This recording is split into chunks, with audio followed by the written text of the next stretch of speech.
Ryan Taylor, and I can tell you honestly, today I'm here because of God's sake.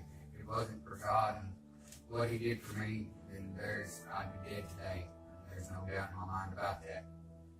But let me back up a little bit and let me give you a little bit of history about myself. You see, I just never was good at life. It never clicked for me. Everything I ever touched just went south in a hurry. And, you know, I was addicted to drugs. Depression had me just at its own mercy all the time. God showed me that there are wonderful things and wonderful people just waiting for us. I tried to help people when I could, but there was nothing really good about me. And that was only if, you know, I was already high. If it came to getting high, you know, I was going to do that first, regardless of who or what or anything else.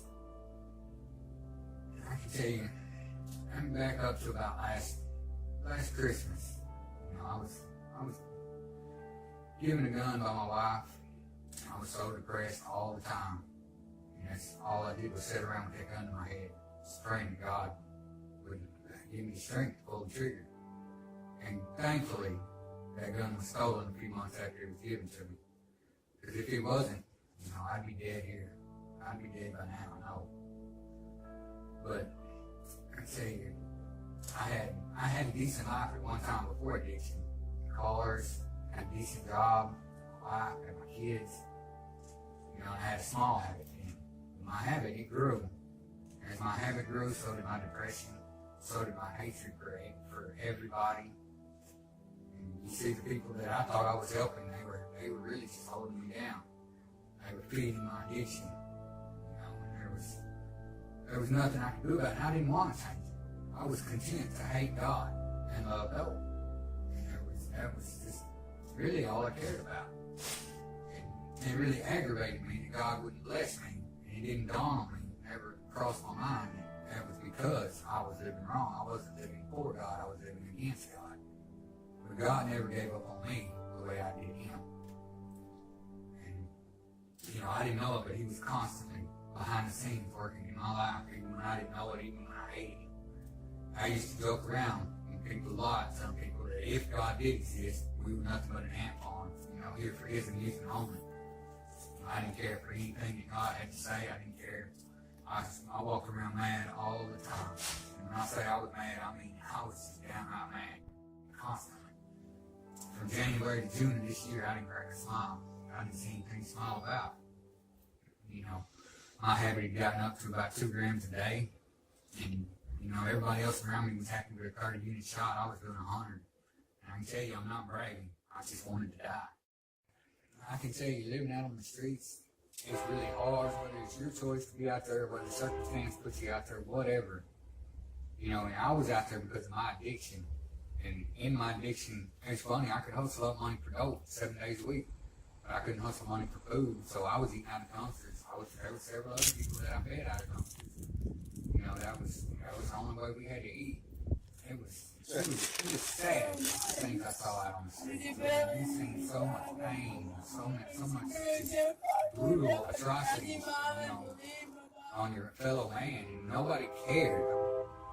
I walked around looking angry all the time because I was angry. I was angry every time I saw somebody else doing better than I was. I was jealous, you know, but it never really clicked that I wasn't angry at them. I was angry at myself for putting myself in that position, for pushing God away. But I didn't see that then. At that time, it was just kind of hatred in every direction. That gun that I got last Christmas after it was stolen, you know, I was really hitting some rock bottom. When I hit rock bottom, all I could think about was murder, suicide. And if God would have waited one more day, I probably would have died. But what I didn't know was in April, or May, I guess, a little local drug dealer had been robbed. And some of my so-called friends, they blamed my vehicle. On June 2nd, him and some friends came, and they wanted revenge.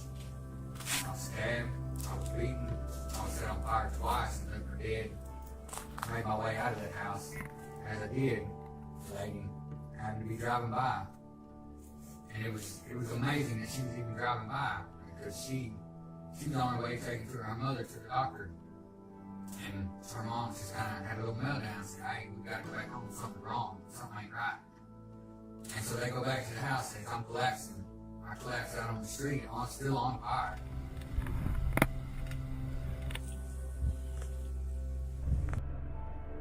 They stopped and they called 911. And that lady, she got out of her car and she come over, she held my hand so the ambulance got there, and she prayed hard that God would spare my life. And as she was praying, I didn't really realize she was praying, but I just barely remember a whole lot. But I remember God showed me my soul that day.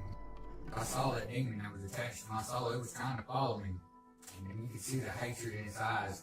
You could also see the fear of the Almighty God in his eyes. And it was held in place. He couldn't follow me. As they were loading me into the ambulance, you know, God gave me that glimpse, that look at life, that you know, it's the way God sees it, not the way we see it. And in all honesty, we probably couldn't stand it if we seen the world the way it really is.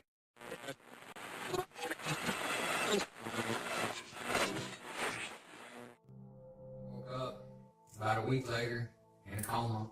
You know, I've been in a coma for about a week. And it was a funny thing, when the EMTs took me from there to Hugo Hospital, they didn't think I'd live from there to the hospital. I was so critical and unstable.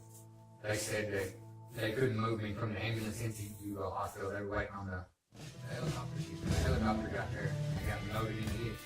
The helicopter called ahead the plane on. They said it's a 50-50 shot. We can even get you there live. So they got me there.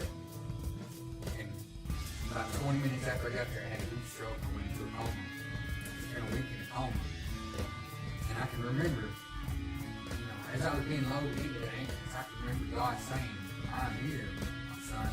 Just take my hand. And at that time, I still hated God. And even then, in the middle of all that going on around me, and almost at death's doorstep, I still would not take God's hand. I would not submit.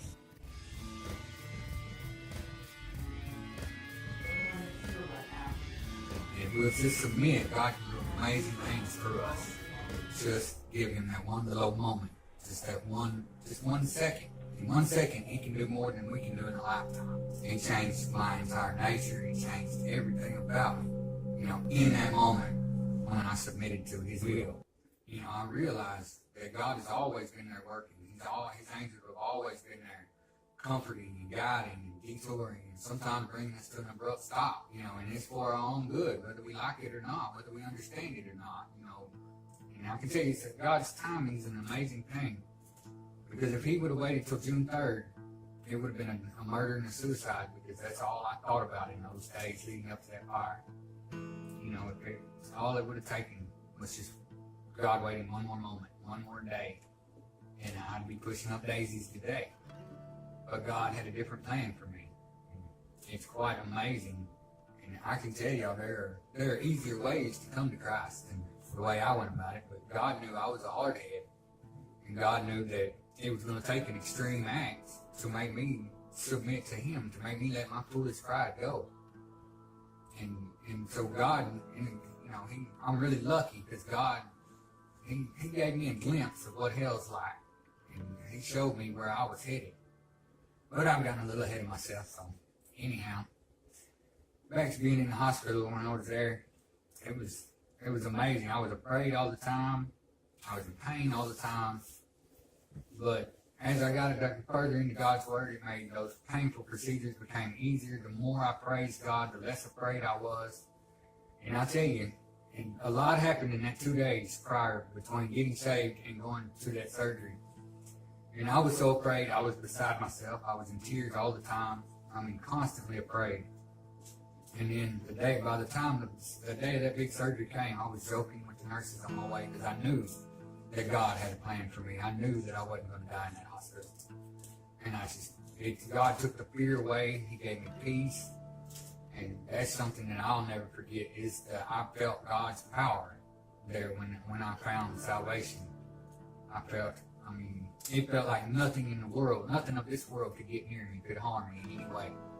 You know, and that was God's power that I felt. It was an amazing thing. And, you know, after that surgery, my pastor now, he came to visit me. He'd been coming to visit me, but we really talked in earnest, that day.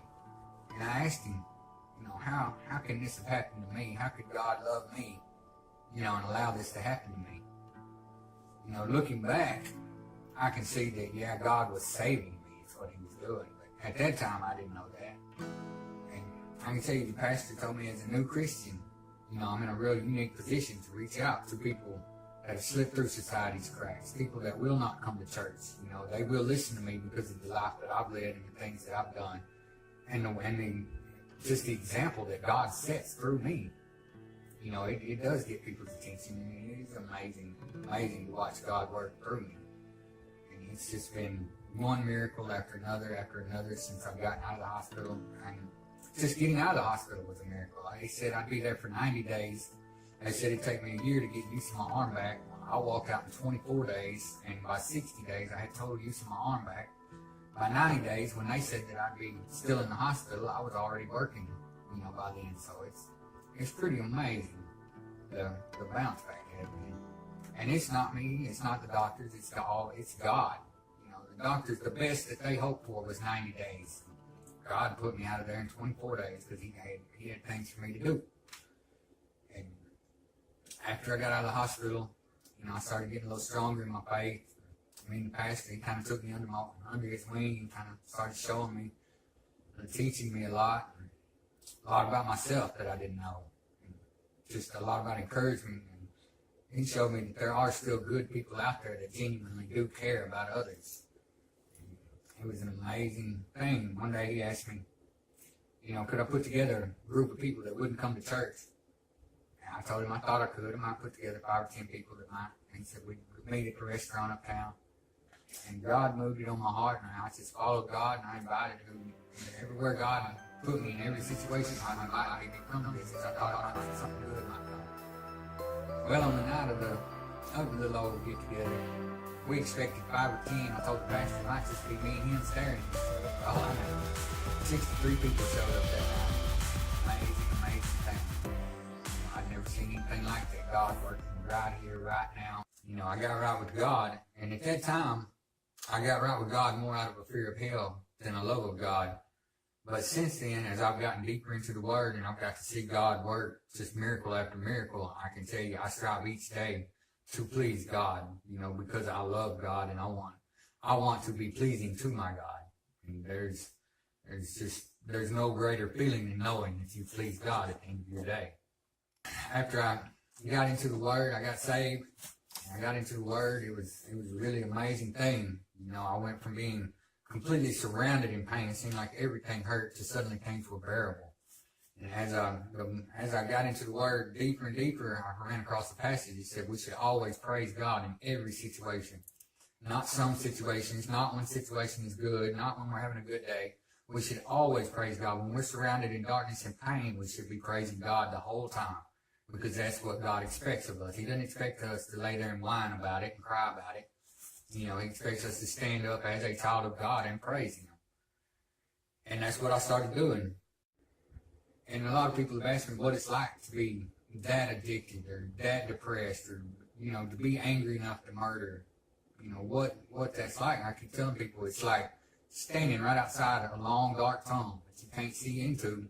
If you see it's a tunnel and you step off into that tunnel a little bit, you still got light on you, you think, it's all right, I got this. But you keep traveling down that tunnel and you'll eventually get to a point where there is no light. You don't know which way is which. But you still kind of got your bearings, but as your addiction and your depression pulls you this way and pushes you that way, you get turned around in that tunnel. And suddenly you don't know which way is out. And so you kind of start to panic and you start to run. But you don't know whether you're running to God's light or whether you're running to death and darkness. You just don't know. And so I'd just like to ask everyone that's watching this out there, which way are you running tonight? Which way, are you running back towards God's light or are you running towards certain death? If you don't know, then I would urge you to definitely get with the pastor as soon as you can, because we are not promised anything. I should have died out there that day on that street. And if I would have certainly burnt in hell for eternity. But God had a different plan, but we ain't promised that. I got a second chance, but you might not.